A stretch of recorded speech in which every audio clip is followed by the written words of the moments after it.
اور آج ہمیں یہ عزت ملی ہے کہ وہ ہمارے ساتھ ہیں. اللہ تعالیٰ ان کو زندگی دے, صحت دے. صدیق بھائی میں بہت سلام پیش کرتا ہوں آپ کو.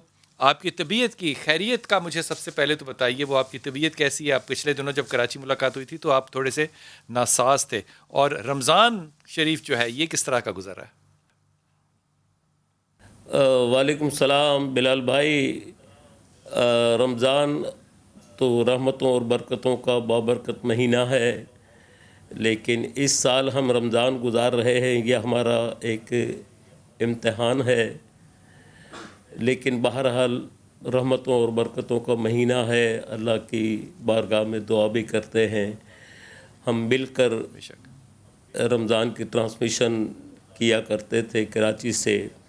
اس بار آپ بھی لاہور میں ہیں, میں کراچی میں ہوں. کیسی محفلیں سجتی تھی.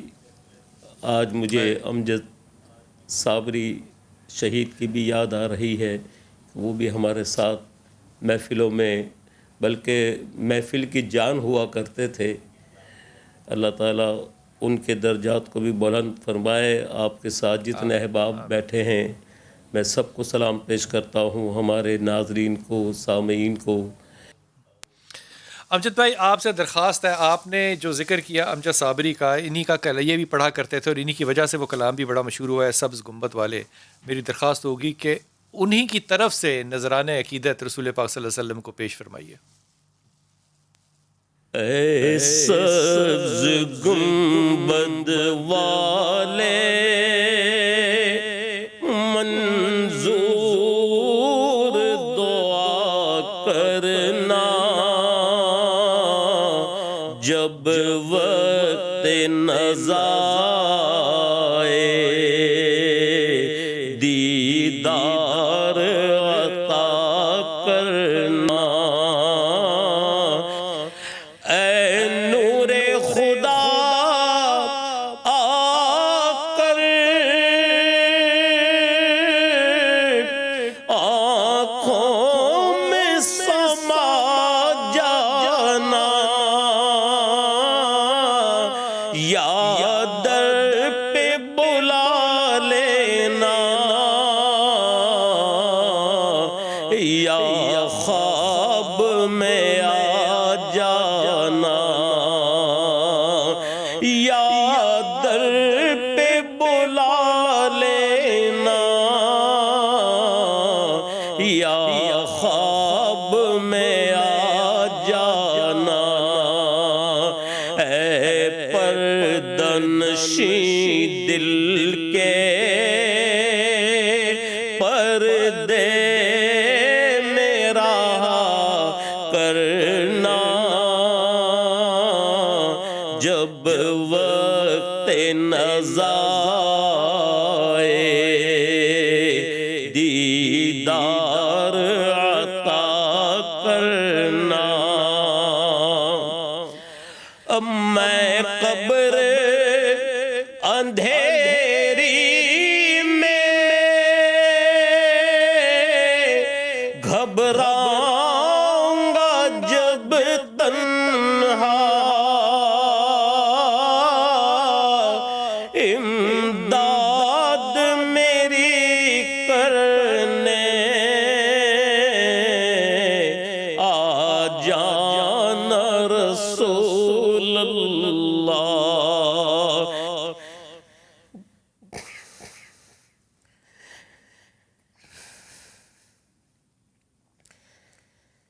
جب وقت نزا, جب وقت نزا آئے دیدار عطا کرنا.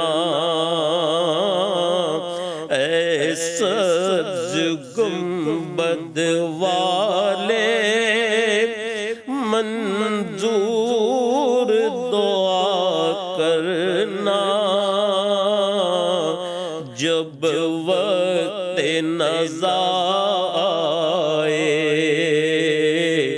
دیدار عطا کرنا.